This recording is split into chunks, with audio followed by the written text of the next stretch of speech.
प्रचंड बोल मस्तकों के झुंड, आज जंग की घड़ी की तुम हार दो।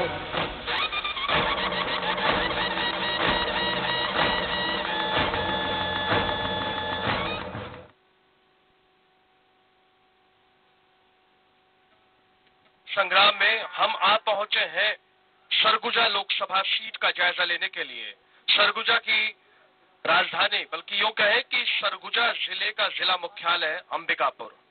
और आज हम चर्चा करेंगे कि आखिर अंबिकापुर और सरगुजा सीट के हालात क्या हैं, किस तरीके का माहौल है और क्या कुछ कहती है यहाँ की पब्लिक। लेकिन सरगुजा को समझना होगा तो बड़ा दिलचस्प है, क्योंकि सरगुजा जो लोकसभा की सीट है उसमें इस बार सभी जगह पर कांग्रेस के प्रत्याशी विजयी हुए हैं।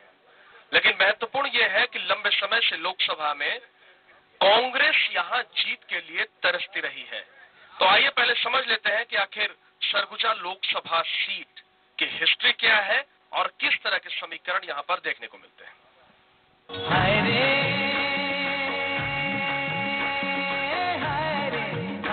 सरगुजा नाचे, अलफी का लखी मांदर बाजे। हाय रे सरगुजा नाचे, अलफी का लखी मांदर बाजे। हाय रे सरगुजा नाचे। छत्तीसगढ़ के शीर्ष पर स्थित सरगुजा लोकसभा क्षेत्र अपने में प्राकृतिक सौंदर्य को समेटे हुए है। झारखंड, ओडिशा, मध्य प्रदेश और उत्तर प्रदेश राज्य की सीमाओं से सटे इस क्षेत्र की जनता कांग्रेस और भाजपा प्रत्याशियों में से किसी एक को अपने प्रतिनिधि के तौर पर चुनती रही है। प्रदेश के अन्य संसदीय क्षेत्रों की तरह यहाँ भी राजघराने का शुरुआती चुनावों में वर्चस्व रहा। कहते हैं छत्तीसगढ़ में राम का प्रवेश सरगुजा के रास्ते ही हुआ था। सियासी तौर पर सरगुजा का इतिहास बेहद समृद्ध रहा है। शुरुआती दौर में इस सीट पर राज परिवार का दबदबा रहा। स्वतंत्र भारत में जब पहली बार 1952 में लोकसभा के चुनाव हुए तो सरगुजा राज परिवार से महाराज कुमार चंद्रकेश्वर सिंह देव ने कांग्रेस से चुनाव लड़ते हुए जीत हासिल की। उनके साथ बाबूनाथ सिंह भी सांसद चुने गए। इस जोड़ी ने 1957 में हुए चुनाव में फिर से अपनी सफलता दोहराई।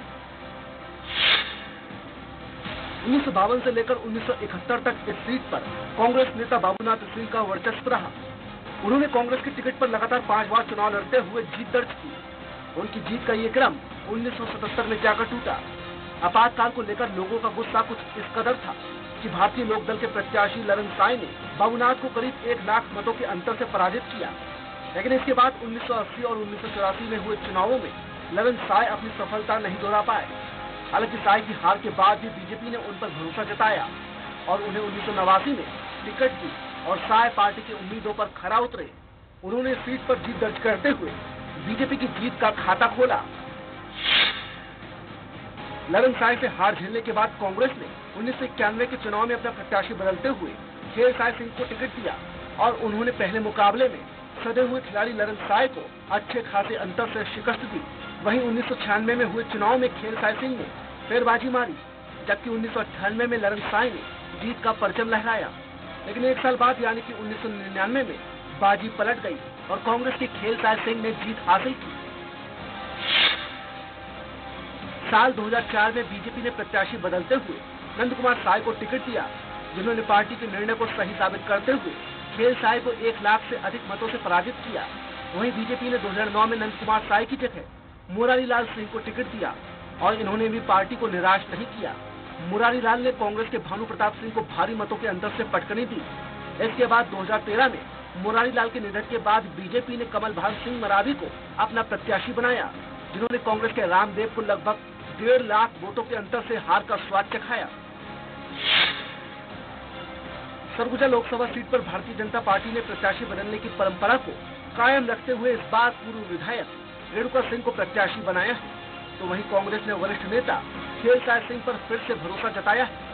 देखते हैं अब की बार जनता दोनों में से किसे अपना नेता चुनती है। स्वराज एक्सप्रेस के लिए सरगुजा से राम कुमार के साथ रायपुर से वैभव सिंह पांडे की रिपोर्ट। सार्थक TMT presents Satta ka Sangram in association with RK group, powered by ISBM university, Soap Spice, Vyas travel से pro, Shri Balaji super speciality hospital में आप सभी का स्वागत है। हमारे साथ अंबिकापुर की जनता है और कुछ खास मेहमान हैं जनता से सवाल लेंगे और मेहमानों से पूछेंगे कि आखिर इसका जवाब क्या है। हमारे साथ एक खास पैनल है।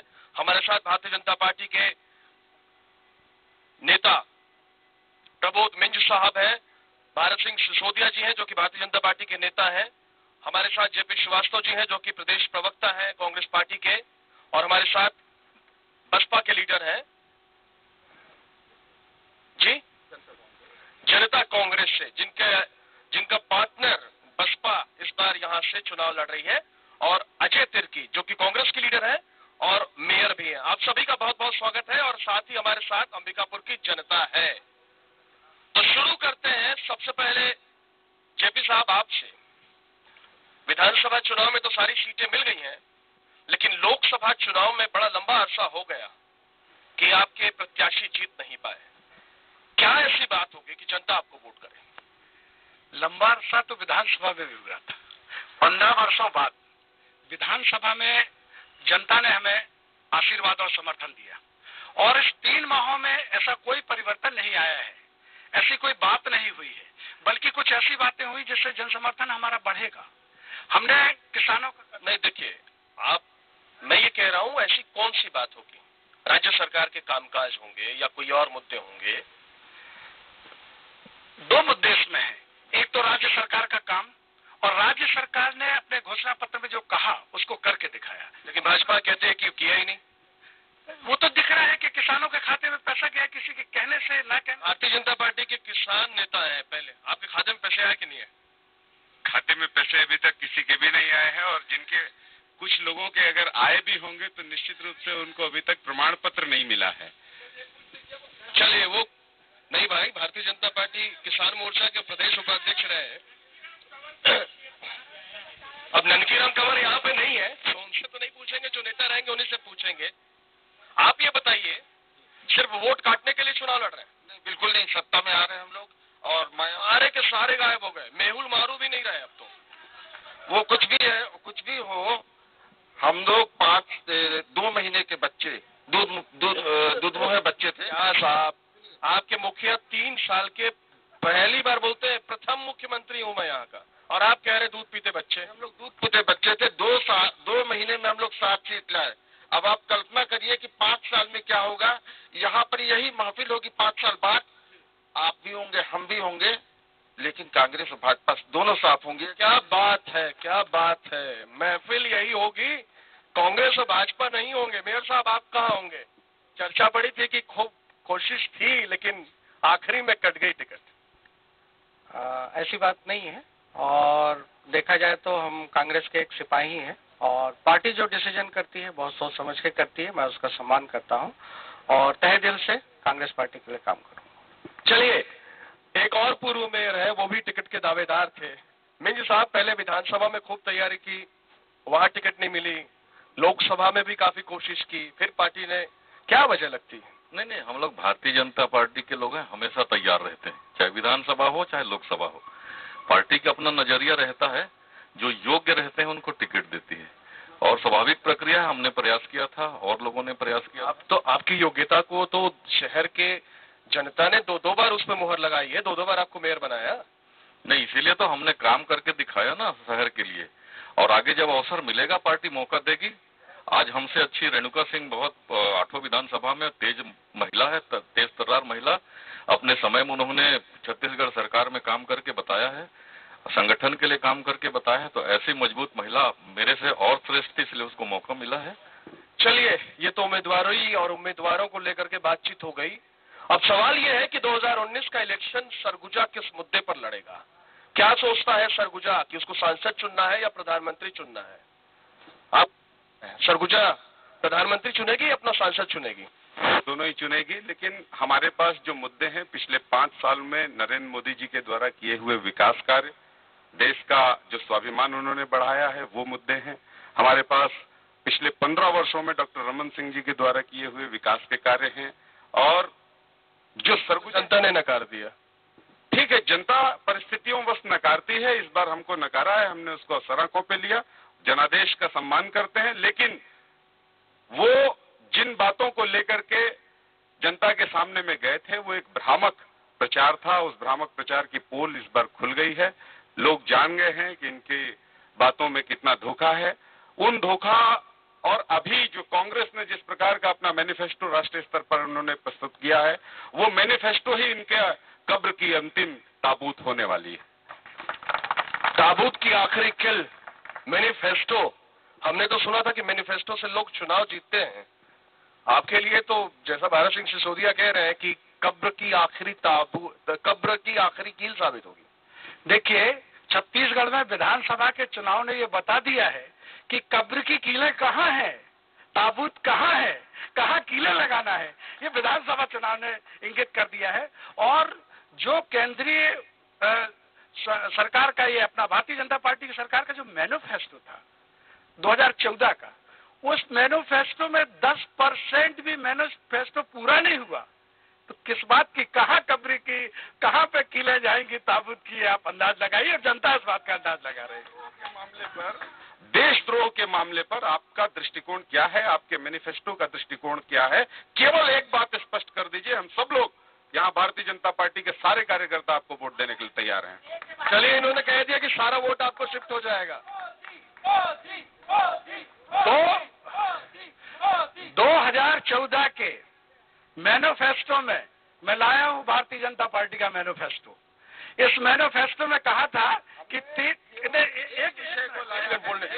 मिनट हमारी नहीं, इसके बाद मैनिफेस्टो के बाद देशद्रोह के बाद वो आपका सवाल है, लेकिन उनको अपनी बात भी कहने दीजिए। इस पे मुद्दा देशद्रोह कहाँ है ये देखिए।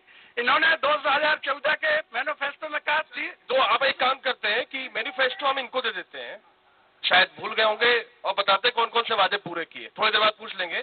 लेकिन आप ये बताइए, जो उन्होंने सवाल पूछा है देशद्रोह, उस पर क्या कहना है? देशद्रोही की बात ही मैं कह रहा था। इन्होंने अपने मैनिफेस्टो में कहा था 370 की धारा खत्म करेंगे। इतने बहुमत के बाद, 5 साल शासन रहने के बाद भी इन्होंने 370 की धारा खत्म नहीं की। क्या देशद्रोही की बात करते हैं? आपका क्या स्टैंड उस पर? जी, आपका स्टैंड है कि उसको खत्म करना चाहिए? देखिए, अभी तो मुद्दा यह है, अभी जी देशद्रोह क्या होता है? देशद्रोह की बात करते हैं। सन 1947 में भारतीय जनता पार्टी थी क्या, आरएसएस थी क्या? ये क्या देशद्रोह की बात करते हैं? हम शहीद हमारे लोग हुए हैं देश को स्वतंत्र। जी देखिए, ये जो लोग यहाँ पर मौजूद, एक मिनट, यहाँ पर मौजूद जितने लोग अपने आप को राष्ट्रभक्त कहने का प्रयास कर रहे हैं या स्वतंत्रता आंदोलन में जुड़े होने का प्रयास कर रहे हैं, मैं निवेदन करना चाहता हूं, स्वतंत्रता संग्राम से जुड़े हुए कोई एक परिवार का आदमी यहां पर बता दे। इनके नेता स्वतंत्रता संग्राम का विरोध करते रहे, ये ऐतिहासिक तथ्य है। मैं उस परिवार का सदस्य हूं जो स्वतंत्रता संग्राम सेनानी के परिवार। मैं आपसे निवेदन करना चाहता हूं कि 1947 की बात न करें। आज आपने अपने मैनिफेस्टो में जो बातें कही है उस पर बात करें।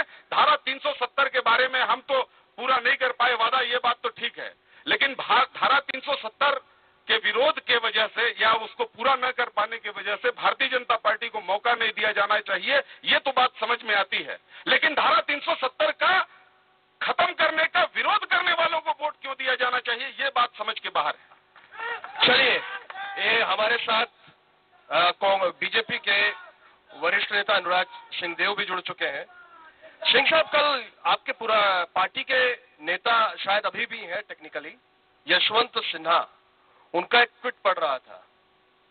अरुणाचल प्रदेश में कुछ जगहों पर जो खास सशस्त्र बलों को अधिकार हासिल है, जो कांग्रेस ने अपने मैनिफेस्टो में कहा है कि उसमें से कुछ का प्रावधान जो है, खासतौर से यौन हिंसा और दूसरी चीजें, उसको हटाएंगे। आपने हटाया है और राष्ट्रीय स्तर पर इसका विरोध भी करते हैं। या तो हटाइए मत या विरोध मत करिए। ये क्या पॉलिसी, क्या है भाजपा की स्टैंड, क्या है इस पे?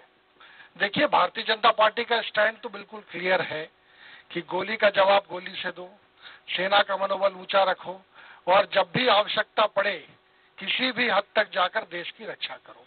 और कांग्रेस का स्टैंड बिल्कुल क्लियर है, जो मैनिफेस्टो में भी देख रहे हैं और लगातार उनके पॉलिसीज में, उनके नेताओं के वक्तव्य में, उनके ट्वीट में देखने को मिल रहा है कि किसी भी तरीके से आर्मी का मनोबल को डाउन करिए उनके ऊपर आरोप लगाइए, सबूत मांगिए सर्जिकल स्ट्राइक के, और जो आतंकवादी विरोधी कानून है ऐसे कानूनों को समाप्त करिए। ये कांग्रेस का स्टैंड बिल्कुल। चलिए, बड़ा स्टैंड क्लियर है। तो भारतीय जनता पार्टी ने अरुणाचल प्रदेश से कुछ दिन पहले जो सशस्त्र बलों को खास अधिकार हासिल है उसके कुछ प्रावधानों को खत्म क्यों किया? देखिए, मुझे इस संबंध में ज्यादा जानकारी नहीं है, लेकिन मुझे ये पता है कि देखिए जो सीन है नेशनल, उसमें स्पष्ट रूप से अभी कश्मीर में जो स्थिति है उसको लेकर जो सेना को सपोर्ट दिया है सरकार ने, वो बहुत क्लियर है। अरुणाचल की स्थिति में थोड़ा सा भिन्नता होगी, वहां की कुछ दूसरी समस्याएं होंगी, उसको देखते हुए वहां पर व्यवस्थाएं बनाई गई होंगी। लेकिन ये बिल्कुल स्पष्ट है, जहां तक मंशा का प्रश्न है, तो मंशा में भारतीय जनता पार्टी सरकार की मंशा मंशा पर सवाल, मेयर साहब, कांग्रेस की मंशा पर सवाल है, कांग्रेस की मंशा पर शक है, लेकिन भारतीय जनता पार्टी की मंशा साफ है। मंशा इसी से साबित होती है कि हर चीज क्या, पूरे देश के जितने भी धरोहर, सुरक्षा, सैनिक, धर्म, सारे लोग, सारी जिम्मेदारी या सारे ठेकेदारी क्या सिर्फ भाजपा की है? बाकी जो भाजपा के जो विचारधारा है, उस विचारधारा से अगर दूसरे विचारधारा के हैं, क्या वो देशवासी नहीं है? क्या वो देशभक्त नहीं है? क्या सिर्फ भाजपा के विचारधारा के लोग आजादी की लड़ाई लड़े? क्या जितने लोग वहां पे उपस्थित थे, या फिर जो भी सैनिक, या फिर जो भी स्वतंत्रता के जो सेनानी थे, क्या वो सभी भाजपा के लोग थे? ये सरासर देश को बरगलाने की कोशिश है। मेरा ये सीधा मानना है कि अगर मंशा इतनी साफ होती तो मैं आज भी ये कहता हूं कि मंदिर, मस्जिद, चर्च, गुरुद्वारा, उसमें हर एक देशवासी का हक है, सिर्फ भाजपा के विचारधारा का हक नहीं। हाईजैक कर रही है भारतीय जनता पार्टी, ये आरोप है। हम स्वागत करते हैं महापौर जी का, वो इस मुद्दे को ले लें और हमारे साथ राम मंदिर की स्थापना के लिए संकल्प करें। हम उनके साथ रहेंगे। जी, मैं तहे दिल से भारत सिंह सिसोदिया जी का मैं स्वागत करता हूं, और मैं कहता हूं कि आप ये सोचते हैं कि मैं मंदिर निर्माण में नहीं जा सकता, ऐसा बिल्कुल नहीं है। मैं बिल्कुल किसी भी धर्म के विचारधारा से मैं सहमत हूं, और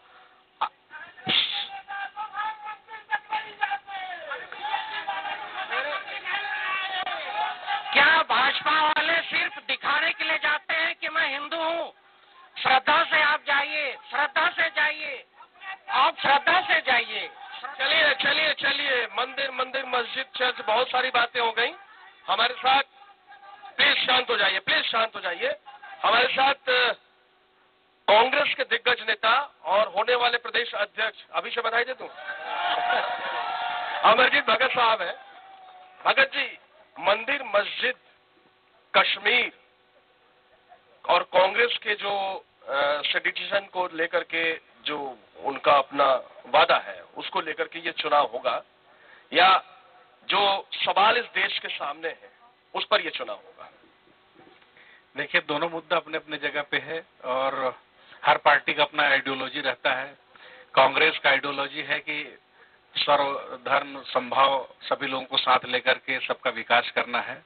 हिंदू, मुस्लिम, सिख, ईसाई, कौमी एकता का जो सिद्धांत है, आपस में सब भाई भाई, उस सिद्धांत को लेकर के जिसका बुनियाद हमारे स्वर्गीय गांधी जी ने रखा था, और उस पे आगे ये देश चल रही है, और कांग्रेस को जहां भी मौका मिलेगा इस आइडियोलॉजी को अपनाएगी।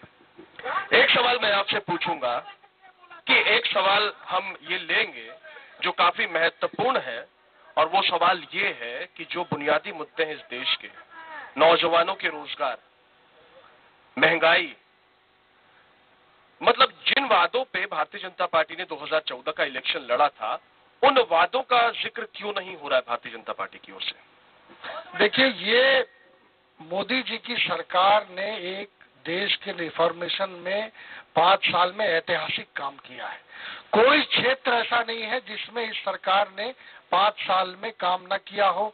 अर्थव्यवस्था को पटरी पे लाने का काम किया, नीचे बीपीएल परिवार तक गैस से लेके आवास तक पहुंचाने का काम किया, किसानों के खाते में डायरेक्ट 6,000 रुपए ट्रांसफर करने का एक बड़ा स्कीम चलाया, घर घर में शौचालय के लिए एक बहुत बड़ा राष्ट्रीय अभियान चलाया, 18,000। ठीक है, बहुत सारे काम किए। मैं ये पूछ रहा हूँ कि 2014 के जिन मुद्दों पे आपने चुनाव लड़ा था, उन मुद्दों का क्या जनता आपसे जवाब नहीं पूछेगी? निश्चित रूप से इस बीजेपी की सरकार डेवलपमेंट पर चुनाव लड़ रही है, लेकिन प्रश्न ये उठता है कि डेवलपमेंट के साथ साथ राष्ट्रीय सुरक्षा भी एक मुद्दा है, और राष्ट्रीय मुद्दे को लेकर जब एक्शन लेती है सरकार तो कांग्रेस के पेट में दर्द होने लगता है, और मुद्दे को डाइवर्ट कांग्रेस के लोग इस देश में कर रहे हैं। हम तो डेवलपमेंट के मुद्दे पर चुनाव लड़ना चाहते हैं। अगर डेवलपमेंट के मुद्दे पर सवाल है कि डेवलपमेंट के मुद्दे पर चुनाव लड़ना चाहते हैं, तो ये सवाल है कि प्रधानमंत्री मोदी के भाषणों में इसका जिक्र क्यों नहीं होता है? नहीं, हमेशा जिक्र होता है डेवलपमेंट के बारे में। आज केवल मोदी जी बस नहीं, आप पूरी सरकार के कामों को देख लें। रोड के मामले में चाहे जल के मामले में आप गडकरी जी का काम देख लें, कितने सारे उन्होंने कितने किलोमीटर सड़कों का निर्माण, कितने किलोमीटर उनके निर्माण सारे जगहों पे, हॉस्पिटल और बहुत सारे चीजों पे जो नेशनल लेवल पे निर्माण की बात होती है, सारे डेवलपमेंट की बात तो हो रही है। कहाँ डेवलपमेंट की बात नहीं हो रही है?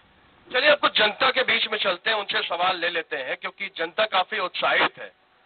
और हाँ, कौन कोई पूछना चाहेगा? कोई कुछ? जी,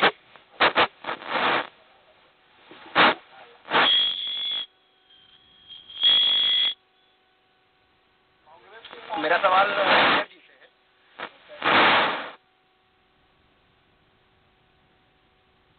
था घड़ी चौक में घड़ी लगवाएंगे, और बैकुंठपुर की तर्ज का आपने बताया था कि ऐसा कुछ मैं देख कर आया हूं और वैसा कुछ करूंगा, लेकिन आज दिनांक तक निगम की सरकार कार्यकाल खत्म होने वाला है, शासन निगम चुनाव। सवाल क्या आपका? सवाल घड़ी कब लगेगी? कब आखिर घड़ी कब लगेगी? और कोई सवाल पूछना चाहता है? कोई और साथी? जी, मैं अपने भाजपा के साथियों से क्वेश्चन करना चाहूंगा। इनके द्वारा 2014 में बोले थे हम सबसे पहले सत्ता में आएंगे, मंदिर बनाएंगे, मंदिर नहीं आएंगे मगर डेट नहीं बताएंगे, सब खत्म। एक केवल झूठ बोलने वाली पार्टी है देश में, ये केवल गुमराह करके, जनता को बगला के, जनता को झूठा। सवाल क्या है सर? सवाल पूछे देके इनके द्वारा कोई काम नहीं किया गया। इनके द्वारा नोटबंदी क्यों किया गया? नोटबंदी क्यों किया गया? जी सर, मैं भाजपा और कांग्रेस दोनों से पूछना चाह रहा हूँ, क्योंकि घड़ी चौक की बात आई तो घड़ी चौक का ही बात कर रहा हूँ। दोनों पार्टी गरीब और SC ST के लिए ही संकल्पित हैं। इनका कहना है कि इनका हम उत्थान करेंगे। घड़ी चौक में SC ST के लिए आरक्षित भवन है जिसमें दुकानें हैं। वो दुकानें में सभी जनरल कोटे के लोग बैठे हुए हैं, एक भी पात्र नहीं है, जिसमें हाई कोर्ट से भी आदेश हो गया कि ओरिजिनल लोगों को दो जो वास्तव में हितग्राही हैं। मैं पूर्व मुख्यमंत्री, गृह मंत्री से लेकर के राज्य सरकार से केंद्र सरकार तक लिखा, और नए वाले मुख्यमंत्री प्रधानमंत्री अभी जो है इनसे भी लिखा, लेकिन आज तक कुछ नहीं हुआ उस समस्या का समाधान। तो दोनों मिलकर एक ही सिक्के के दो पहलू हैं, एक दूसरे को बदनाम करते हैं। दोनों के सिवा तीसरा कोई है नहीं, तीसरा है तो नोटा के रूप में बेचारे आते हैं। आप नोटों में क्या? चलिए, आप कुछ पूछना चाह रहे थे? हाँ, मैं ये पूछना चाह रहा हूँ कि कांग्रेस ने अपने घोषणा पत्र में कहा था राज्य में कि हम युवाओं को 2500 रुपए बेरोजगारी भत्ता देंगे। ये भत्ता कब मिलेगा? दूसरी बात, गरीबों के पेट में लात मारा जा रहा है, दाल भात केंद्र बंद किया जा रहा है, इन गरीबों के पेट में लात क्यों मार रहे हैं? चलिए, मैं अमरजीत भगत जी हैं, उनसे जवाब ले लेते हैं। अभी जो सम्मान्य साथी ने कहा कि दाल भात केंद्र जो बंद कर रहे हैं, तो इसमें केंद्र से आवंटन बंद हो रहा है। आप मोदी जी से पूछिए ना कि गरीबों को जो दाल भात सेंटर में आवंटन आता था उसको क्यों बंद कर दिया जा रहा है। गरीबों को जो भी योजना था वो सब में बंद किया जा रहा है। युवाओं को बोला था कि हम हर साल 2 करोड़ लोगों को रोजगार देंगे, नहीं दिया। उन्होंने कहा था कि हम आदिवासी क्षेत्रों का विकास करेंगे, केंद्र से मिलने वाले आवंटन उन्होंने बंद कर दिया। उन तमाम चीजों में जो उनको करना था, मैं तो मोदी जी से जब बहुत उस बात से प्रभावित था कि बोले थे कि राष्ट्रीय सुरक्षा की बात करते हैं कि हमारे देश में अगर एक जवान का सिर कटेगा तो पाकिस्तान का हम 10 सिर काट करके लाएंगे। और बिना न्योता का चले जाते हैं पाकिस्तान, बिना न्योता का पाकिस्तान बिरयानी खाने चले जाते हैं। देश का सिर तो शर्म से झुक जाता है, बिना बुलाए मेहमान बन जाते हैं। मान न मान मैं तेरा मेहमान। तो मोदी जी से कहना चाहता हूं कि आप कहते हैं हर बार आपका मुद्दा बदल जाता है। बेरोजगारों को आप रोजगार देने की बात किए थे, इस बार आप उसकी बात नहीं कर रहे हैं। और देश कोई अभी आजाद थोड़े ना हुआ है, देश को आजाद करने वाले को तो वो लोग तो कुछ बोल नहीं रहे, लेकिन आप जिन्होंने आजादी का कोई लेना देना नहीं है, अंगुली तक नहीं कटाया है, वो सबसे बड़े देशभक्त बन रहे हैं। तो मैं कहना चाहता हूं कि आप जब चौकीदार बने थे देश का, तो इस आपकी चौकीदारी में RDX कैसे घुस जा रहा है, कैसे ब्लास्ट हो जा रहा है, इतने जवान कैसे मारे जा रहे हैं, आप कर क्या रहे हैं? इस देश को लूट करके लोग लगातार, माल्या जैसे लोग, नीरव मोदी जैसे लोग, वो सब विदेश जा रहे हैं, आप कर क्या रहे हैं? और मैं पूछना चाहता हूं आप विपक्ष के साथियों से कि सेना में गुजराती क्यों भर्ती नहीं होते हैं? एक तो गुजराती का आप नाम बता दो जो देश की सुरक्षा के लिए लड़ रहा है, एक भी सिपाही होगा तो आप बता दो। नहीं, अब इस पे चूंकि क्यों नहीं होते ये मैं आपका जवाब लूंगा। एक, चूंकि इनके पास 2-3 सवाल आए हैं, एक तो घड़ी कब लगेगी ये बता दीजिए। मैं सम्मानित साथी को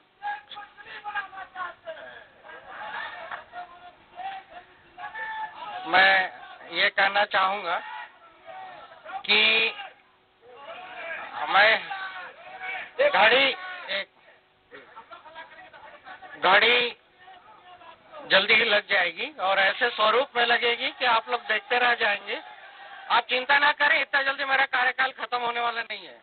अच्छा, एक चीज और, दूसरी बात जो उन्होंने कही कि SC/ST के लिए दुकानें आवंटित थी, हाईकोर्ट का आदेश आ गया, उसके बावजूद जनरल कैटेगरी के लोग दुकानें चला रहे हैं।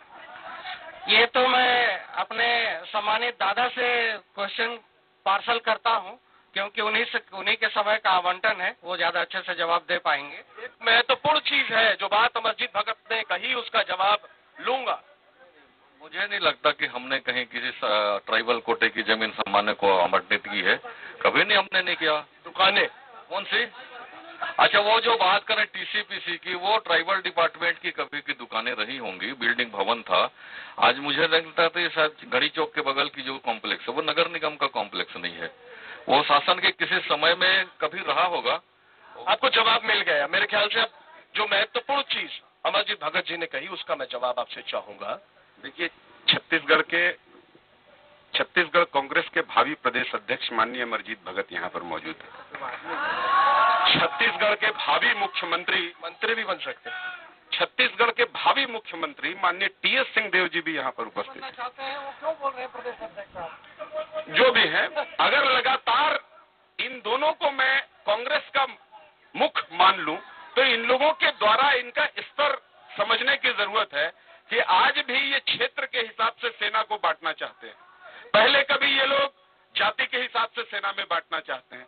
पूछते हैं कि ये अगड़े कितने मरे, शहीद कितने हुए, आज कितने मरे, उत्तर प्रदेश के कितने लोग मरे।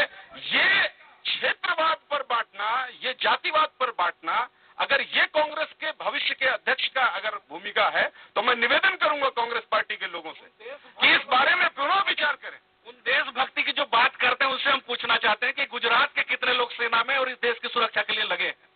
आजादी से अब तक, अभी तक केवल यूपी वाले, बिहार वाले, छत्तीसगढ़ वाले, इधरे वाले मरने के लिए पैदा हुए क्या? गुजराती क्यों भर्ती नहीं होते हैं सेना में? इसका जवाब दो। सैनिक केवल भारतवासी होता, सैनिक किसी क्षेत्र का नहीं होता। आप इस प्रकार का वोट डाल करके सेना में कभी जातिवाद पर, कभी क्षेत्रवाद पर आपको ये शोभा नहीं देता। गुजराती केवल लाभ कमाएंगे,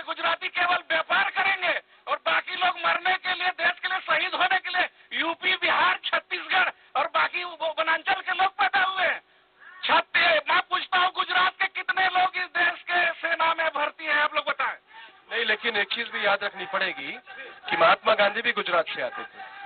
गुजरात, महात्मा गांधी उनसे सबसे ऊपर देश को बनाने वाले थे, देश को आजाद कराने वाले थे। मैं तो बोल रहा हूं कि देश की आजादी के बाद सुरक्षा में कितने गुजरात के लोग भर्ती। चलिए चलिए चलिए, कुछ और लोग हैं। हाँ भी, मुझे इस बात पर आश्चर्य है। सवाल पूछिए सर। मेरा ये प्रश्न किससे सवाल? हाँ, मेरा प्रश्न ये राज्य सरकार से ही है। राज्य सरकार से मतलब वो मंत्री नहीं है? नहीं, अभी लोकसभा प्रदेश देखिए, आप सवाल पूछिए। है, विधायक हैं। मेरा प्रश्न ये है कि इन्होंने चुनाव से पहले वादे किए ये शराबबंदी करेंगे, है ना, सरकार में आते ही शराबबंदी करेंगे और 20% दाम बढ़ गए हैं अभी कल से, है ना। आप सुनिए, ये उल्टा हो रहा है। इसके बाद इन्होंने वादा किया था कि ये किसानों के खाते में पैसा डालेंगे। अभी तक वो विसंगति 2500 रुपए बोनस और 2050 अलग अलग रेट में पूरा पैसा किसान। नहीं, आपका मैं एक चीज, अभी राज्य सरकार ने जो वादे किए थे वो पूरा नहीं किया, मैं वो ले लूंगा जी। कुछ हमारे साथ महिलाएं हैं, पहले उनसे बातचीत कर लेते हैं। मैं पूछना चाहूंगी कि भाजपा की सरकार ने हमारे बिजनेस क्लास फैमिलीज के लिए क्या किया है? केवल परेशानियां दी हैं, टैक्स लगा के, नोटबंदी करा के केवल परेशानियां दी हैं। उन्होंने हमारे वृद्ध लोगों के लिए क्या किया है? कुछ नहीं किया आज तक। तो इसके लिए अगर वो टैक्सेशन पॉलिसी पे कुछ चेंजेस कर सकते हैं, वो क्यों नहीं कर रहे हैं ऐसा? केवल वो देश के डेवलपमेंट में वो पैसा लगा रहे हैं, वो रोड बना रहे हैं, तो वो वृद्ध लोगों के साइड क्यों नहीं सोच रहे हैं? कुछ सोशल वर्क की साइड क्यों नहीं सोच रहे हैं? राम मंदिर और मस्जिद की लड़ाई पे लगे हैं, तो वो बुजुर्ग आज वृद्ध आश्रम में भरे जा रहे हैं, उनके ऊपर क्यों नहीं वो पैसा खर्च कर रहे हैं? चलिए, नैरेटिव्स को समझने की कोशिश कीजिए कि जनता क्या चाहती है। संगीता जी, आप कुछ पूछना चाहेंगे? मेरा नाम रीता अग्रवाल। अरे सॉरी। और अगर विकास की बात करें तो बहुत लंबे समय से एक स्लोगन चला है, पढ़ेगा इंडिया तो बढ़ेगा इंडिया। और देश की जनता का बहुत बड़ा प्रतिशत विकलांगों का है।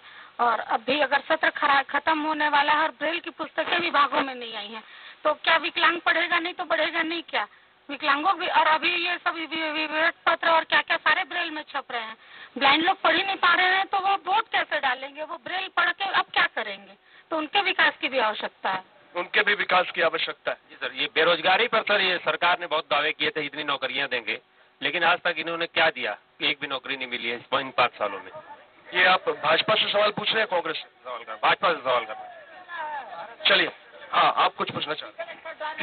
मैं अपने कांग्रेस के साथियों से पूछना चाह रहा हूँ। मेरा सवाल है कि वो कहते हैं कि चौकीदार चोर है। प्रधानमंत्री के बारे में आप बिना तथ्य के, बिना प्रूफ के उनको कहते हैं कि वो चोर है। पूछ लो। कांग्रेस के और हमारे देश के पूर्व प्रधानमंत्री राजीव गांधी जी का नाम बोफोर्स के स्कैम में आया था। हमारे पास तथ्य थे और आज भी बहुत सारे लोग जेल गए हैं। अच्छा, क्या तथ्य थे? उसके बारे में मेरे ख्याल से वीपी सिंह का डायरी थी और आज तक उसका मुकदमा चल रहा है। वो तो लोग डेथ कर गए। हमारे प्रधानमंत्री जी के ऊपर बिना किसी आरोप के, बिना किसी तथ्य के आप देश विदेश में जाके कहते हैं कि चौकीदार चोर है। इसके लिए कांग्रेस पार्टी को माफी मांगनी चाहिए कि नहीं मांगनी चाहिए? माफी मांगनी चाहिए कि नहीं मांगनी चाहिए? जेपी साहब, आपके पास आता हूं मैं। चौकीदार चोर है, आप लोग कहते हैं इसके लिए माफी मांगनी चाहिए, कोई तथ्य नहीं आप लोगों के पास। ये किसने कहा कि प्रधानमंत्री चोर है? यदि हम ये कहते हैं कि चौकीदार चोर है, तो चोर की दाढ़ी में तिलका क्यों? आप क्यों इस बात वो होते हैं कि चौकीदार चोर है ना? चौकीदार, आप क्यों परेशान इस बात के लिए? और चौकीदार यदि चोर नहीं है तो देश के अंदर जो हो रहा है, अरे हमारे देश का लोग कहते हैं कि हम काला धन वापस लाएंगे। लोगों का ये कहना था काला धन, ये उनके मैनिफेस्टो में हम काला धन वापस लाएंगे। उस काला धन वापस लाने के बजाय उनके सामने विजय माल्या हमारे देश का लेके चला गया। ये 15 लाख रुपए अब ये कहते हैं कि हमने ये कभी नहीं कहा कि 15 लाख रुपए देंगे। इनका ये कहना है, हमने तो ये कहा था कि यदि विदेशों से पैसा वापस आ जाता है तो हर आदमी के पास 15 लाख चले जाएंगे।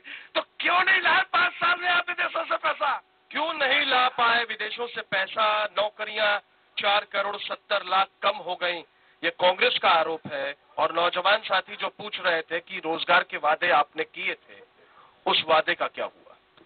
देखिए, बहुत स्पष्ट है कि रोजगार के मामले में इस सरकार ने ऐतिहासिक काम किया है। वो इसलिए स्पष्ट है क्योंकि अब आप देखिएगा, प्रत्येक दिन 40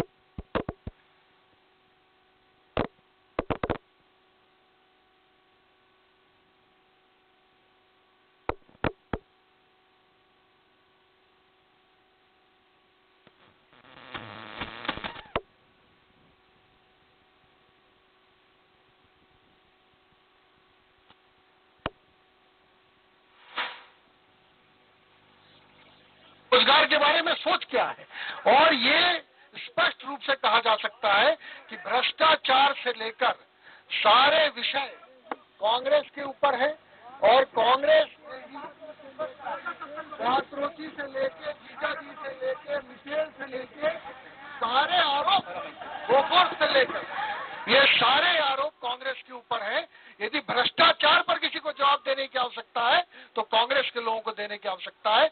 भारतीय जनता पार्टी की सरकार ने 5 साल में ये स्पष्ट कर दिया कि ईमानदारी के साथ भी कोई सरकार काम कर सकती है। नहीं, मेरा सवाल ये है कि आपने बताया कि हमने रोजगार दिया, वो निर्माण के क्षेत्र में दिया, सड़क निर्माण में दिया, भवन के निर्माण में दिया। जो आपने वादा किया था 2 करोड़ रोजगार सिर्फ इन्हीं रोजगार के बारे में था या उसमें सरकारी नौकरियां या इंडस्ट्री लगा करके जॉब्स क्रिएशन ये भी शामिल था? महत्वपूर्ण चीज ये है कि पिछले 45 साल में बेरोजगारी का प्रतिशत सबसे ज्यादा है, 6.7। इतना हिंदुस्तान में कभी नहीं हुआ। आप विकास की बात कहते हैं, लेकिन विकास का जो इंडेक्स होता है जीडीपी, उसमें चेंज किया गया और उसके बावजूद वो नीचे है। तो आप ये बार बार जो विकास का दावा कर रहे हैं, रोजगार का दावा कर रहे हैं, उस पर हम कैसे यकीन करें? देखिए, स्पष्ट रूप से डेवलपमेंट में एक तो स्किल्ड इंडिया एक बहुत बड़ी अवधारणा, और यहाँ पर देश में इसका मिनिस्ट्री ही नहीं था अभी तक। पहली बार मोदी सरकार ने स्किल डेवलपमेंट की मिनिस्ट्री अलग से बनाई ताकि मैं मान गया, लेकिन उनका जो सवाल है उस सवाल को समझने की कोशिश कीजिए कि वो पढ़ा लिखा नौजवान है, उसको रोजगार चाहिए, उसके रोजगार की निश्चिंतता। अगर उसने 2014 में मोदी जी को वोट दिया था तो उनकी उम्मीद भी स्वाभाविक है ना। 5 करोड़ लोग मुद्रा योजना के अंतर्गत लोन लिए हैं, ये भी स्पष्ट है। बैंक का ये डॉक्यूमेंट है कि 5 करोड़ से अधिक लोगों ने मुद्रा योजना के अंतर्गत लोन लिया। तो और कौन सा रोजगार चाहिए? 4 करोड़ 70 लाख जो कांग्रेस आरोप लगाती कि वो पोस्ट नहीं भरे जा रहे, सेंट्रल गवर्नमेंट के खाली हैं। देखिए, ये मैंने कहा ना कि सरकारी नौकरी और रोजगार ये दोनों के बारे में विचार करना पड़ेगा। सरकारी नौकरी अपनी जगह है, उसकी एक लिमिटेशन। खाली पोस्ट है, वो खाली पोस्ट है जिन पे रिक्रूटमेंट होना था, निश्चित रूप से होना था और होगा। नोटबंदी जब कर रहे हैं तो कांग्रेस के पेट में दर्द हो रहा है। जीएसटी जब लागू कर रही है देश की सरकार अर्थव्यवस्था को मजबूत करने के लिए, तो कांग्रेस के पेट में दर्द हो रहा है।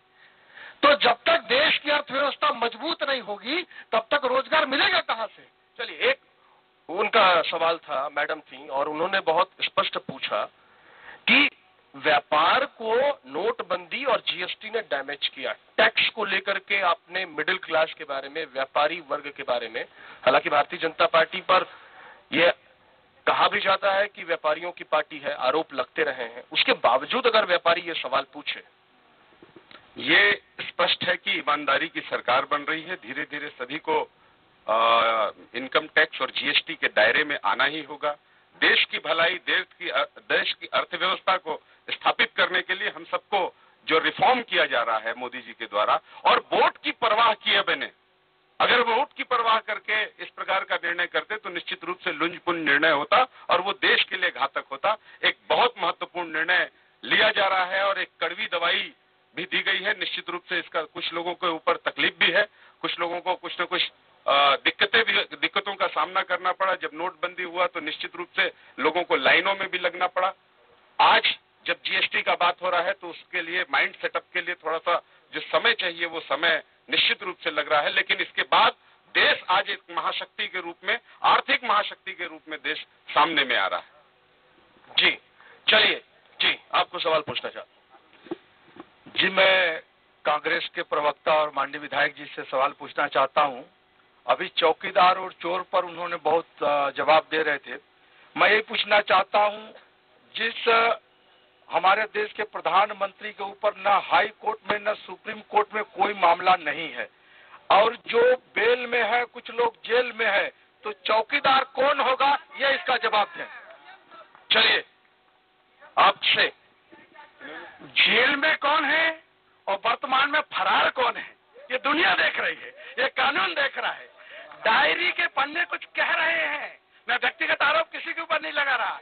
डायरी के पन्ने कुछ कह रहे हैं और फरार कौन है, जमानत के आवेदन कौन लगा रहा है, इस पे विचार करना होगा। भ्रष्टाचार की कड़ी है कहाँ? आज क्रिश्चियन मिशेल की डायरी का विश्लेषण किया गया है, अभी अभी समाचार देख करके आ रहा, उसमें राहुल गांधी जी का नाम का जिक्र है और उस राहुल गांधी के नाम के जिक्र के कारण हम लोगों को इस बात के लिए शर्म करना चाहिए कि इस देश के एक प्रमुख दल का नेता क्रिश्चियन मिशेल के डायरी में उसके भ्रष्टाचार नाम पे जवाब ले लेता हूँ। एक विषय और कि एक बात और मैं कहना चाहता हूं कि इस देश में चौकीदार कौन है, अभी आपने कहा कि चौकीदार कौन है, ये स्पष्ट नहीं है।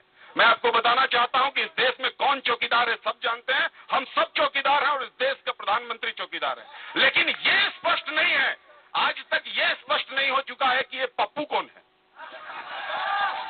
देखिए, बोलने में लोगों को थोड़ा शालीनता और सभ्यता का ख्याल रखना चाहिए। किस प्रकार से आप सुनने का भी आदत रखिए, केवल हल्ला करने से काम नहीं बनेगा। ऐसे ही हल्ला करने के चक्कर में तो आप लोगों का नुकसान हो जाता है।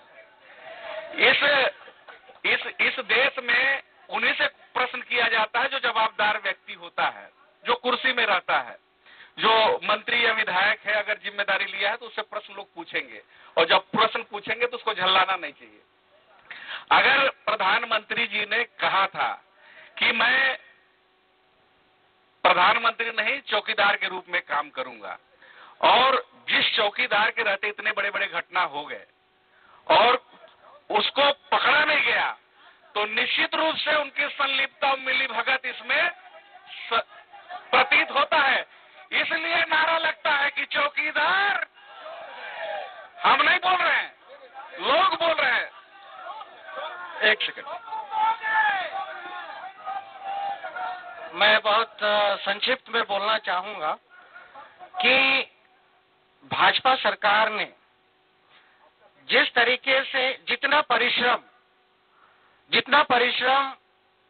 माननीय राहुल गांधी जी को कई शब्दों से बोलने के लिए जितना परिश्रम किया और उनको डिफेम करने के लिए कोशिश किया, अगर वो देश हित और देश निर्माण के लिए उतनी ही शक्ति का उपयोग करते तो आज भारत देश और कहीं होता।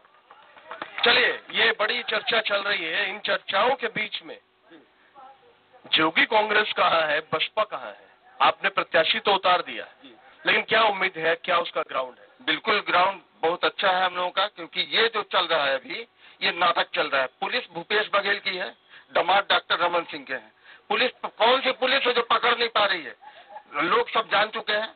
और इस चुनाव में मिली भगत है क्या? दोनों की मिली भगत है, नाटक है, ड्रामा है, और ये सब ड्रामे के एक्टर हैं। और इस चुनाव में जनता की एक्टिंग होगी और मायावती जी प्रधानमंत्री बनेंगी। चलिए, मायावती प्रधानमंत्री बनेगी, हमारी शुभकामनाएं हैं। इस समय पूरे देश नहीं, पूरे प्रदेश में भी चौकीदार बनने की होड़ लगी हुई है और बड़ी बड़ी घटनाएं हो रही हैं। हमारे प्रदेश का दामाद पुनीत गुप्ता जी भी फरार है। इन चौकीदारों से अनुरोध है कि उसको पकड़ के लाए, तब तो हम आपकी चौकीदारी को मानेगी। ईमानदारी से आप लोग ड्यूटी कर रहे हैं। उन्होंने व्यंग कसा है, लेकिन मुद्दा जो उठाया है वो बड़ा संगीन है कि मुख्यमंत्री आपकी सरकार के और उसकी नाक के नीचे सरकारी हॉस्पिटल को गिरवी रख दिया गया। अगर कोई फरार है तो इनका गृह मंत्री कहाँ है? सरकार आपकी है, उसको क्यों गिरफ्तार नहीं करते हैं? हमारे तरफ से कहाँ आपत्ति किया गया है? एक बात भी है, अगर सरकार आपकी है तो आपको इसकी जिम्मेदारी बनती है।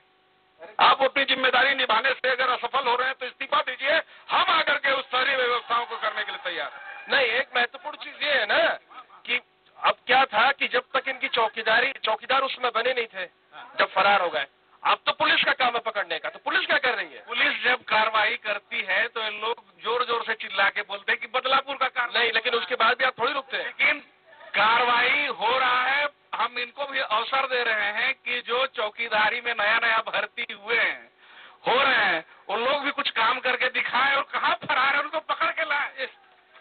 एक बात के लिए तो हम धन्यवाद देते हैं।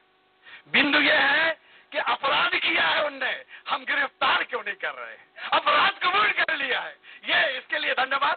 चलिए, अब पब्लिक के बीच में चलते हैं। कई सवाल जनता के बीच में सवाल पूछेगा जल्दी से, क्योंकि वक्त काफी कम है। चूंकि अभी लोकसभा का चुनाव होना है 1 महीना में, और कांग्रेस ने अभी 3 दिन पहले अपना मैनिफेस्टो जारी किया है। सन 1950 में जब देश के प्रधानमंत्री पंडित जवाहरलाल नेहरू थे, तब उन्होंने धारा 124A का उन्होंने संविधान में उसको जोड़ा था। ऐसी क्या वजह है कि राहुल गांधी आज अपनी मैनिफेस्टो से धारा 124A जो कि देशद्रोह कानून है उसको हटाने के लिए देश के सामने आकर के घोषणा किए हैं? और दूसरा सवाल ये है, मेरे ख्याल से शायद मैं अगर गलत नहीं हूँ तो ये वो धारा है जिसमें गांधी को जेल हुई, जिसमें तिलक को जेल हुई। तो ऐसी क्या वजह है? मेरा ये धारा उस समय से नेहरू जी ने नहीं जोड़ा था। मैं ये बस पूछना चाहता हूँ, बिल्कुल मैं ये पूछना चाहता हूँ कि ऐसा क्या वजह है कि आप कश्मीर से बोलते हैं कि मैं सीआरपीएफ और आर्मी को हम वहां से हटाएंगे, हम 124A को हटाएंगे, हम 370 को नहीं हटने देंगे। मेरा ये साफ कांग्रेस और राहुल गांधी के ऊपर आरोप है कि ये जो कांग्रेस का मैनिफेस्टो है ये पाकिस्तान में तैयार किया गया है और राहुल गांधी सिर्फ इसको दिल्ली से पढ़े हैं। नहीं, उसमें पहला, चलो उस पर चर्चा करेंगे। आसपा कानून पे चेंजेस क्यों? वो सवाल आ गया भैया। मेरा सवाल माननीय महापौर जी से है। 2014 के घोषणा पत्र में माननीय महापौर जी और उस समय के वर्तमान विधायक थे श्री टी.एस. सिंहदेव जी, उन्होंने कहा था कि हमने नगर निगम में अगर हमारी सरकार आएगी तो हम पानी बिल और मकान कर को अदा करेंगे। और आज के डेट में वर्तमान में मकान कर में कुछ % बढ़ा दिया गया है, बहुत बढ़ा दिया गया है, जिससे लोगों में बहुत तकलीफ हो रहा है मकान कर को पटना। मेरे ख्याल से ये स्टेट गवर्नमेंट तय करेगी। चलिए, आपको सवाल पूछना चाह रहे हैं, जल्दी पूछिए सर। जी, मैं माननीय विधायक महोदय जी का बहुत आदर करता हूं और बहुत नहीं, भूमिका मत बनिए, आप सवाल पूछिए। सवाल कहना चाहता हूं, वो तो बहुत जरूरी है। इन्होंने कहा कि गुजरात से एक भी जवान बता दीजिए जो सरहद पे जाता हो। पूरे भारत को मालूम है, पूरा भारत का प्रत्येक जो व्यक्ति है और देशवासी गर्व करता है कि जो सरहद पे है वो किसी व्यक्ति का नहीं होता है, न किसी जात का होता है, न धर्म का होता है, न किसी राज्य का होता है। वो सरहद पे हमारे देश का नौजवान होता है जिसके दम पे हमारा हर एक भारतवासी अमन चैन की नींद में सोता है और अपने आप को सुरक्षित महसूस करता है। चलिए, आप सवाल देखिए, मैं आपको बोल रहा हूँ, मैं आ रहा हूँ आपके पास। मेरा सवाल माननीय भरत अंकल जी से है। उन्होंने जैसे कहा कि देश की नींव को मजबूत करेगा ये टैक्सेशन, तो वो बिजनेस फैमिली जो इतना टैक्स पे करती है उसके रिफंड में उनको कुछ नहीं मिलता। अगर वो इसको लेके कुछ करेंगे, उनको कुछ % एक उम्र के बाद प्रोप्राइटरशिप जब हटती है, अगर मेरा ख्याल है कि आपको ना भारत सरकार को लिखना चाहिए। सुझाव दे रही हैं आप। मैं सवाल पूछना चाहूंगा, ये उज्ज्वला योजना जो भारतीय जनता पार्टी ने लाया था, जितने भी गांव वाले थे, जितने भी गरीब थे, उन्हें उज्ज्वला योजना के तहत गैस बांटा और उसका अभी उपयोग नहीं किया जा रहा है। गैस घर में जैसे के तैसे रखा हुआ है, भरने के लिए पैसा कहाँ से देगी? कहाँ से देगी? पिछले बार जो पंचवर्षीय योजना में सांसद चुने गए थे कमल वांग सिंह जी, मैं उनको प्रणाम करता हूं। पहले तो उनको मैं याद दिलाना चाहूंगा कि उनके द्वारा एक बड़ा सा होर्डिंग घड़ी चौक और गांधी चौक में लगवाया गया था, जिसमें बरवाडी लाइन से हमको जोड़ दिया गया, ऐसा बताया गया था। वो बरवाडी लाइन उन्होंने नहीं जोड़ा था, तो ऐसा झूठा पोस्टर क्यों लगवाया था? तो बताइए, पोस्टर क्यों लगवाया था? आप लोग भी कुछ पूछना चाह रही हैं? जी, आप काफी देर से कोशिश कर रहे हैं। ये मेरे पास एक मोबाइल है जो कि 2G चलता है, क्योंकि ये BSNL का है। बाकी सारे मोबाइल कंपनियां 4G चलती है, BSNL 2G ही क्यों चलता है? यहाँ कब चालू होगा? दूसरी बात, आकाशवाणी के ऊपर है कि दूर दराज के लोग केवल ट्रांजिस्टर के माध्यम से करते हैं। प्रधानमंत्री मन की बात भूल गए या मन की बात अब हिंदुस्तान में होनी बंद हो गई? ये मेरा 4G चल रहा है BSNL का, ये मेरा भी है, इस पे दावा कर जी। जल्दी सवाल पूछिए सर। मैं आदरणीय कांग्रेस के नेतागणों से ये पूछना चाहता हूं कि विधानसभा चुनाव में जो घोषणा पत्र उन्होंने जारी किया था, किसानों का कर्जा माफ, अभी तक उनको नोटिस नहीं मिला है। 35 किलो चावल वो कब से मिलेगा? और 25 रुपया धान का समर्थन मूल्य, 2500 रुपए। भारतीय जनता पार्टी के जो भी सदस्य मौजूद हैं, उनसे मैं भारतीय दंड संहिता की धारा 124 का डेफिनेशन जानना चाहता हूं और ये जानना चाहता हूं कि राम मंदिर आंदोलन के दौरान उस डेफिनेशन का कितना उल्लंघन ये लोग किए हैं, इसकी जानकारी दे। पढ़े थोड़ा सा उसको कि वो राष्ट्रद्रोह है कि देशद्रोह है, थोड़ा सा पढ़े उसको। मैं धान में स्वयं में कृषक हूँ, ये बतला दूं कि खाता में पैसा आ चुका है। एक सवाल मेरा ये है, माननीय मोदी जी ने हवाई जहाज का यहाँ पे उद्घाटन किया था, हवाई जहाज प्रारंभ कब होगा? लोगों का हवाई जहाज कब प्रारंभ होगा बताएं? वो मोदी जी थोड़ी भूपेश बघेल बताएंगे क्या? आज ही हरी भूमि धमतरी के किसानों का छपा है, 37 किसानों को नोटिस मिला है आए, और उनकी ये स्थिति है कि नोटिस मिला है। मैं माननीय प्रधानमंत्री जी को इस मीडिया के माध्यम से चलो, आपका सवाल है, कुछ सवाल पूछो आप। कि आप बेरोजगार और इस पे बात मत कीजिए, देश को मजबूत कीजिए, हम आप युवा आपके साथ हैं। बेरोजगारी पे बात मत करें। ठीक है, बढ़िया बढ़िया सुझाव है आपका। आप देश के भविष्य है। जी क्या पूछा? वो जो सवाल कह रहे हैं कि 37 किसान ऐसे हैं जिनके नोटिस आ गया जिनको बैंक का। देखिए, कांग्रेस का कहना साफ है कि किसानों का कर्जा माफ और बिजली बिल हाफ, और अगर इसमें जिस किसी ने अधिकारी ने भी इस प्रकार का नोटिस भेजने का काम कर रहा है तो हम जरूर उनके खिलाफ कार्रवाई करेंगे। चलिए, एक और महत्वपूर्ण चीज उन्होंने कहा कि 35 किलो चावल कब से देंगे, वो भी आपका वादा था। 35 किलो चावल इस महीने से मिलना शुरू हो जाएगा, तो तैयार इस महीना से मिल रहा है, आवंटन जारी हो रहा है। आचार संहिता लगी हुई है, कैसे आप आवंटित कर देंगे? चलिए, ये जो एक महत्वपूर्ण सवाल, हालांकि वो शायद कांग्रेस से जुड़े हुए हैं जी, उनका एक महत्वपूर्ण सवाल कि जो राजद्रोह है उसको आप ट्विस्ट करके देशद्रोह कह करके मामले पर क्यों ऐसा करते हैं कि कल एक माइलेज लिया जाए? देश या राष्ट्रवाद, इस विषय पर हमारा दृष्टिकोण बिल्कुल स्पष्ट है और हम लोग लगातार इस बात को अपने तरीके से इसकी व्याख्या करते रहे हैं, और पूरी व्याख्या करने के बाद हमारे राष्ट्रवाद और देशभक्ति पर किसी को कोई संदेह नहीं है। कांग्रेस को चाहिए कि वो अपने राष्ट्रभक्ति की परिभाषा स्पष्ट करे। जब देश के सरहद में जवान हमारे देश में सर्जिकल नहीं, सवाल उनका दूसरा है। उनका आप राजद्रोह, जो शब्द कानून में लिखा हुआ है राजद्रोह, आप उसको देशद्रोह क्यों कहते हैं? हो सकता है कि इसमें कोई भ्रम की स्थिति हो। वकील साहब हैं सामने में बैठे हुए, उन्होंने बहुत गहन अध्ययन किया होगा, लेकिन जो कांग्रेस की नीयत है वो जो हम लोगों करे, कांग्रेस किस बात की नीयत है? कांग्रेस की बड़ी स्पष्ट नीयत है। और क्या ये राष्ट्रवाद की कौन बात कर रहा है? गौरसे के मंदिर बनाने वाले लोग राष्ट्रवाद की बात करेंगे?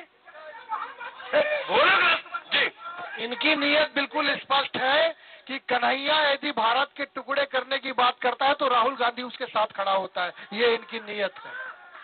कन्हैया को सर्जिकल स्ट्राइक करने वालों के साथ ये खड़े ना होकर के पाकिस्तान के साथ खड़े होते हैं, राहुल गांधी चीन के साथ खड़े होते हैं, ये इनकी नीयत नहीं साहब, वो तो प्रधानमंत्री भी झूला झूल के आए चीन वालों के साथ। इस देश के डिफेंस में जो सीक्रेट कोड है, जो सर्जिकल स्ट्राइक, उसको इन लोगों को बढ़ा चढ़ा के पेश करने की जरूरत नहीं थी। इंदिरा जी के समय सर्जिकल स्ट्राइक हुआ, राजू जी के समय हुआ, और कई बार हुआ जिसको कांग्रेस बढ़ा चढ़ा के कभी पेश नहीं करी। ये तो खाली अपना असफलता को छुपाने के लिए सेना की सफलता को अपना श्रेय बताने का कोशिश करते हैं, और इस चीज से बचना चाहिए। वो ये कहते हैं कि अगर सेना ने शौर्य किया है तो उसको क्यों नहीं बताएंगे, क्यों ग्लोरीफाई नहीं करेंगे? इसमें इनको बताना ये चाहिए कि आपने डेवलपमेंट का क्या काम किया, कितना विकास किया, कितना रोजगार दिया, और देश का विकास का जीडीपी का दर क्या आपके आने के बाद कितना बढ़ा है। ये 5 साल विकास हुआ? दोनों ने झूठ बोला है। कांग्रेस ने बोला कि यहाँ का चीफ मिनिस्टर देंगे। अब डर इस बात का है कि कहीं ये न बोलने लगे लोग कि यहाँ के प्रधानमंत्री दे देंगे। एक भारतीय जनता पार्टी ने जो 5 साल में क्या किया क्या नहीं किया, ये आपके विधानसभा चुनाव में आप फल मिल चुका हूँ। चलिए, एक मेयर साहब के पास काफी देर से मैं नहीं आया हूँ जी। तमाम सवाल उठ रहे हैं कि असल मुद्दे गायब हैं, बातचीत दूसरी हो रही है। वो महिला बार बार कह रही है कि व्यापारियों का ख्याल नहीं रखा जा रहा है। मैं ये एक बात कहना चाहता हूँ, क्योंकि सारी डिबेट में सुन रहा था, चाहे यहाँ का भी कोई भी देश का हो, प्रदेश का हो, नगर का हो, पंचायत का हो, कोई भी वहाँ का जो मुखिया मजबूत होगा, ताकतवर होगा, निर्णय लेने की क्षमता होगा, उसके नीचे काम करने वाले लोग उतनी ताकत से काम करेंगे। वो मोदी जी ने करके दिखाया, रमन ने करके दिखाया, मैंने शहर में करके दिखाया। जो निर्णय करने में तिर्की जी कर रहे हैं कि नहीं कर रहे हैं? करते। मुझे नहीं लगता कि आज कोई बहुत बड़ा महत्वपूर्ण कोई भवानी या चौक या बाकी चीजें मनाए होंगे जो बता सके वो। जी जी, देखिए, सबसे महत्वपूर्ण बात यह है कि कांग्रेस के बहुत महत्वपूर्ण लीडर यहाँ बैठे हुए हैं। ट्रेजरी में ताले क्यों लगे हुए हैं, सर्वर क्यों डाउन है, क्या छत्तीसगढ़ सरकार कंगाल हो गई है, बताना चाहिए इनको। जी जी जी, बड़ा महत्वपूर्ण सवाल। इनके मन ग्रंथ है, ट्रेजरी में आज भी ताला खुले हुए हैं और आज भी सब काम हो रहे हैं। मैं तो ये बोलना चाह रहा था कि जिस प्रकार से हमारे साथियों ने कहा